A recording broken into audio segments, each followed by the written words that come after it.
বিসমিল্লাহির রহমানির রহিম। আসসালামু আলাইকুম, ওয়েলকাম টু মাই চ্যানেল। আজকে আমি আপনাদের সাথে বাদাম মিল্কশেকের রেসিপি শেয়ার করব। সামারের ড্রিঙ্ক হিসেবে এই বাদাম মিল্কশেকটা খুবই হেলদি আর পারফেক্ট একটি রেসিপি। আর এই ড্রিঙ্কসটা আপনার ইমিউনিটি বুস্টের সাথে সাথে আপনার স্মৃতিশক্তিকেও প্রখর করে তুলবে। তবে এই ড্রিঙ্কসটা একবার বানিয়ে ফ্রিজের নর্মাল চেম্বারে 3 থেকে 4 দিন অনায়াসে রেখে খেতে পারবেন।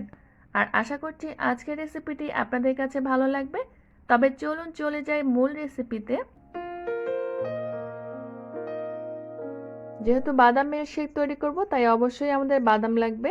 আমি এখানে 1/4 কাপ পরিমাণে কাঠবাদাম আর 1/4 কাপ পরিমাণে কাজু বাদাম উষ্ণ গরম পানিতে 4 থেকে 5 ঘন্টার জন্য ভিজিয়ে রেখেছিলাম। এখন কাঠবাদামের উপরে যে স্কিনটা আছে সেটা আমি রিমুভ করে একটি ব্লেন্ডারের জারে সবগুলো বাদাম নিয়ে নিচ্ছি। আর ব্লেন্ড হওয়ার জন্য সামান্য একটু পানি ইউজ করব। বাদামগুলোকে খুব মিহি করে ব্লেন্ড করার কোনোই প্রয়োজন নেই, হালকা একটু দানাদার থাকবে ঠিক এমনভাবে বাদামগুলোকে ব্লেন্ড করে নিতে হবে। এরপর চুলায় একটি পাত্রে আমি নিয়ে নিচ্ছি 1 লিটার মানে 4 কাপ পরিমাণে তরল দুধ। দুধটাকে কিন্তু আমি আগে থেকে জাল করিনি, অর্থাৎ বাদাম মিল্কশেক তৈরির জন্য ফুল ফ্যাট তরল দুধটা নিতে হবে। দুধটাকে এখন জাল করে নিব। চুলার জালটি মিডিয়াম টু লো এর মাঝামাঝিতে রেখে অনবরত নেড়ে চেড়ে দুধটাকে জাল দিয়ে একটু কমিয়ে নিতে হবে। আমি প্রায় 20% মতো দুধ এখানে কমিয়ে নেব। এরপরে এখানে দিয়ে দিচ্ছি 1/4 চা চামচ পরিমাণে স্যাফরন। এটা টোটালি অপশনাল, তবে এটা দিলে কিন্তু খুব সুন্দর একটা ফ্লেভার আর কালার আসে। দিয়ে দিচ্ছি 1/4 চা চামচ পরিমাণে এলাচের গুঁড়া। উপকরণগুলো একটু মিক্স করে দিয়ে দিব 1/4 কাপ পরিমাণে চিনি। তবে চিনিটা আপনারা নিজেদের টেস্ট অনুযায়ী অ্যাডজাস্ট করে নিতে পারেন। বাদাম মিল্কশেকে মিষ্টিটা হালকা একটু হলেই খেতে বেশি ভালো লাগে। এখন একটি বাটিতে নিয়ে নিচ্ছি 1/4 কাপ পরিমাণে নর্মাল তাপমাত্রার দুধ আর 1.5 চা চামচ পরিমাণে কাস্টার্ড পাউডার। এখানে অবশ্যই নর্মাল তাপমাত্রার দুধটা নিতে হবে, আর কাস্টার্ড পাউডারটা কিন্তু খুব বেশি দেওয়া যাবে না। কাস্টার্ড পাউডারটা দুধের সাথে খুব ভালো করে মিক্স করে জাল করে নেওয়া দুধের সাথে মিক্স করব। তবে সমস্ত উপকরণ একবারে দিব না, 2 থেকে 3 বারে একটু একটু করে দিয়ে সাথে সাথে নেড়ে দিতে হবে, না হলে কিন্তু নিচে জমাট বেঁধে যাবে। কাস্টার্ড পাউডারটা দেওয়ার জন্য দুধটা অনেকটা ঘন হয়ে আসবে, সেই সাথে সুন্দর একটি ফ্লেভার অ্যাড হবে।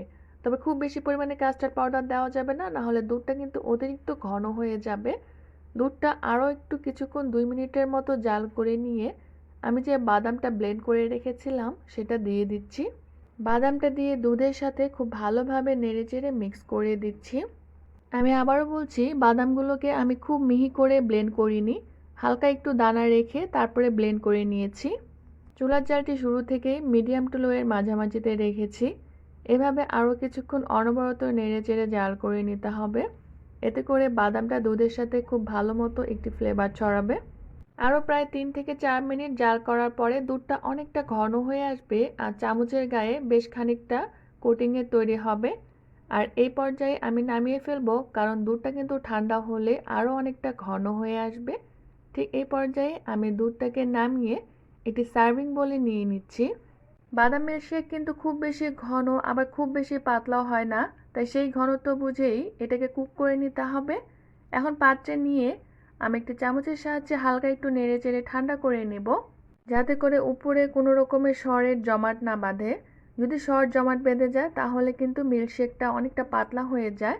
এখন হালকা একটু ঠান্ডা করে নিয়ে আমি প্রায় 2 থেকে 3 ঘন্টার জন্য ফ্রিজের নর্মাল চেম্বারে রেখে ঠান্ডা করে নিয়েছি।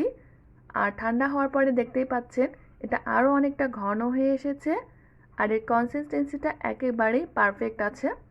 তবে তার আগে যারা আমার চ্যানেলটিতে নতুন এসেছেন প্লিজ আমার চ্যানেলটি সাবস্ক্রাইব করে পাশে থাকা বেল আইকনটি প্রেস করে দেবেন।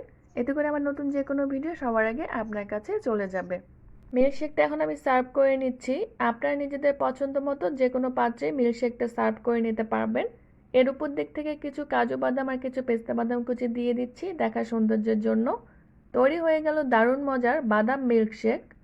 আশা করছি আজকের রেসিপিটি আপনাদের কাছে ভালো লেগেছে। ভালো লাগলে অবশ্যই একটি লাইক করবেন, কমেন্ট করবেন আর আমার চ্যানেলের সাথেই থাকবেন। সবাই ভালো থাকবেন। আল্লাহ হাফেজ।